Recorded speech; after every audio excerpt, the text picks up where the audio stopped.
if Kyler can play like we know he is capable at times of playing and could stay healthy, they could be an interesting mix in the NFC. That division's so stacked, man. So stacked. Lions, Bears, obviously the Packers. What's going on with what's going on with Josh Jacobs? Yikes there. They don't have a backup option there at running. They don't have anyone behind him. They have the worst quarterback in the division, though, the Minnesota. They do. They do, for sure. Right? It's a tough one. It is. That's the best division in football, easily. Well, the West. No. NFC West. NFC West, by far. Cardinals suck, They have the reigning Super Bowl champs. The Cardinals, no. I'm saying top to bottom, though.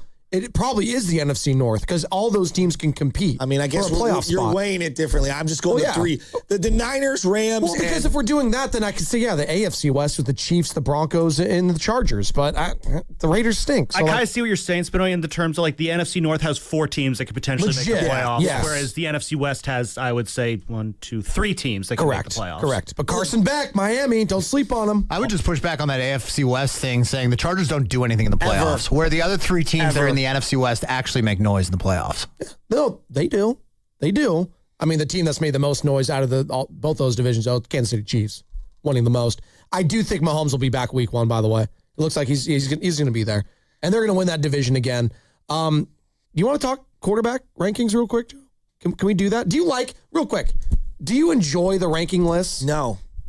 No? And the reason being is because it lacks nuance. I think a lot of guys in the, let's say, 7 to 13 range oscillate week to week, month to month. That's about right. Power rankings, that's what happens. Yes, right? That's why you have power rankings, which we always kind of scoff at when it comes to teams and quarterbacks in general.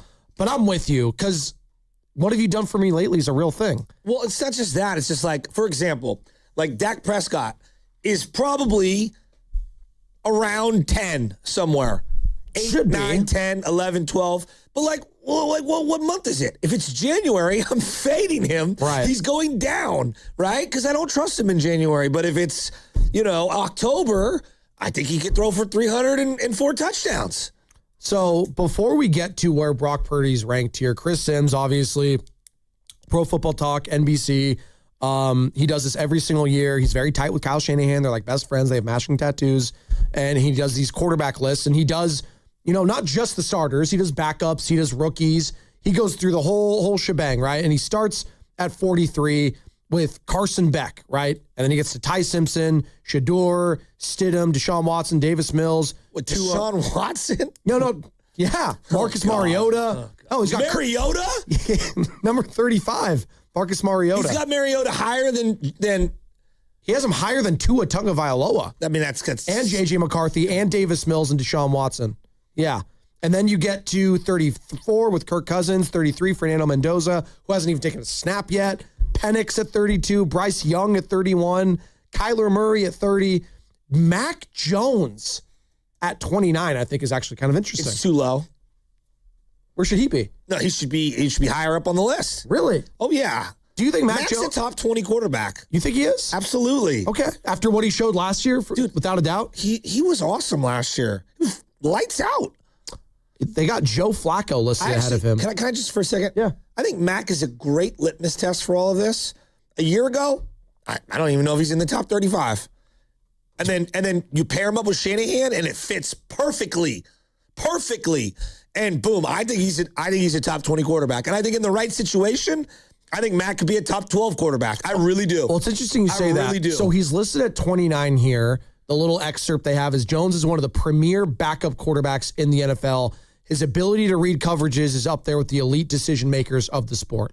That's fair little assessment. If Mac Jones was the starting quarterback heading into this year, I would expect the Niners to make the playoffs. Still be a playoff team, which is high praise. Yeah, you can't. I don't think I thought that way last year. No, I think he won me over. I think a lot of people were iffy on that. He was a baller last year. He's tough, decisive, accurate, willing to take chances, but also smart situationally. He got hit a ton. I garnered so much respect for him last year. That Thursday night football game in Los Angeles, I think everyone became a Mac Jones believer after that. In San Francisco anyways. Yeah, and even the second game against the Rams, he was lights out too. I agree. So it's interesting. Let's start with 21. And again, this is Chris Sims, Pro Football Talk, NBC, his quarterback rankings. And you just said Mac Jones, you'd think he's a top 20 guy. I think and I'm being very generous. We got Jalen Hurts at number 21 here, Philadelphia Eagles quarterback. It's tough to put a Super Bowl winning quarterback so low, but last year in that playoff game, he was awful. He was dreadful. If he's not going to run, then yeah, he's down there. He took a major step back. This is Chris Sims, just 1 year after being Super Bowl MVP. But it felt like, and again, this is the nuance of the conversation, the entire offense took a major step back. But as the leader of the offense, the quarterback, how much is that on his shoulders? Because when he did have a competent OC the year prior, Joe, Kellen Moore, who obviously left to be head coach in New Orleans, he looks incredible. But he also ran. Yes. And he didn't run last year. No. He didn't want to run. And it's like, if you're not going to run, then you're not a great pocket passer. And part of what makes him a great quarterback is the dual threat. And then you got number 20, you get to CJ Stroud, who's really just regressed since his rookie year. Every single year, I feel like it's got worse and worse and worse. See, like for me, this is a great example. I'd rather have Mac Jones in my system, in this Kyle Shanahan, than CJ. And that might sound controversial. I'm just very iffy on CJ, and I've never seen him play for Kyle. I seen Mac. I like Mac over CJ Stroud in this system. Okay, in this system, I will agree with you on that. I think that matters in all these conversations. I do think Stroud has more overall talent, like arm and physical traits, but that doesn't. What does that lead to you? I mean, is he as decisive? He holds the ball. That's the question. I don't know. Yes, the decision making. Mac was good, dude. The decision making from CJ Stroud, even in that playoff win in Pittsburgh, was atrocious. Yeah. That should have been a blowout. That was one of the worst games I've ever seen from a winning quarterback in the playoffs. His best game all year, CJ, was against the Niners.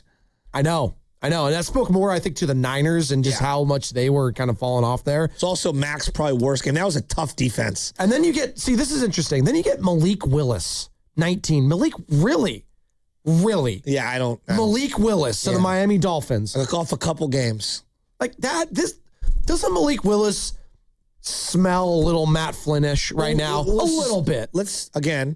He looked good in a couple spot starts. Let's see what he looks like in a full season playing with the Dolphins. Thank you. One of the worst the rosters anyways, in football, we think. You're listening to 95.7 The Game, KGMZ FM and HU1 San Francisco and Odyssey Sports Station, and the home of the Golden State Warriors and Valkyries, always on the free Odyssey app, coming live from the Laughing Monk Studios. We got David Sampson going to be joining us in about 12 minutes, Joe, host of the Nothing Personal podcast, former Miami Marlins president. Touch on some of the shortcomings of the Giants this season, and also what's going on with Major League Baseball, because they're doing their collective bargaining agreements right now, or at least proposals of them, in hopes to not have a lockout.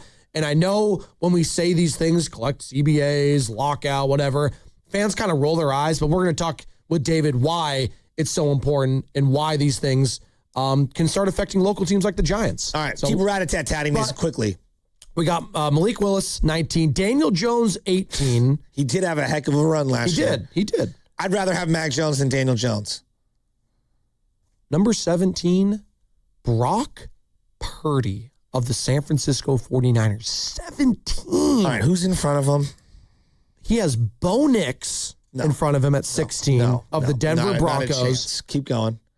And again, these are just the recent ones. He hasn't done the top 14 after this. Now, is this just heading into this year? Is this because of injuries? Like, what I want to know. He redoes them every single year. Let's keep going. So this is based off last season. And then he has Jordan Love at 15 ahead of him.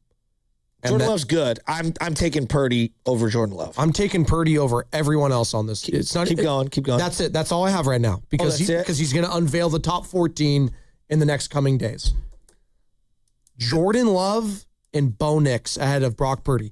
Just when you hear Brock Purdy, 17th best quarterback in the NFL, it doesn't pass the sniff test for me. Well, here's the thing. He was a top 5 quarterback the last 4 or 5 weeks of the season. Yes. Right? And so even if you weighed things out, I personally believe he's a top 10 quarterback. Now, we could argue about who that top 10, and I told you it oscillates a little between like 7 and about 12. Like that's the range. When he's, the game against Carolina wasn't a great game. He bounced back. He had like 4 of the most unbelievable weeks we've ever seen till they faced Seattle again. And he had a gutsy performance against the Eagles. Like that was impressive as hell. When you Not lose even George close Kittle, to his best game. No, and it wasn't. But given the circumstances and the weather in that game with the wind, he's a proven performer in the playoffs. There's to me, I think this is just we're doing an exercise to just dilute him. And it's unfortunate. And the little excerpt that they have attached to Brock, Purdy has amazing anticipation and does a great job of extending plays, but is limited in certain areas. When things are going great around him, Purdy's going to shine. When things aren't going great around him, a la health-wise of some of the players, he might be more limited. Huh. But I mean, that's every quarterback, though. See, this is the exercise that drives me nuts, too. I can say that with all the teams. I can say that with Bo Nix if he loses some of his weapons. I can say that with Patrick Mahomes, who lost a lot of his weapons, right? If I don't have a running game, I'm going to be screwed if I'm the quarterback. Gino Smith is 5 spots higher than Mac Jones on this list? Yes, he is. That's insane. Gino Smith is number 24. So if I said Gino Smith is starting today, last year. Gino Smith is starting today and Mac Jones is starting today, who do you fear more? Mac Jones, but Joe, this is also a litmus test of where are these players playing. Because if Mac Jones is playing with the Raiders of last season, I don't care what quarterback is back there. They're going to suck. Yeah, but I watched Gino. Yeah, I know. But this is a litmus test of when things are going right around you. He's old. You know how I feel about Gino. I know, he sucks. He stunk. I wanted Aiden O'Connell, but he was hurt. And he did end our season in 2024. He did. He did give the night. LJ's first ever game. He'll never forget it.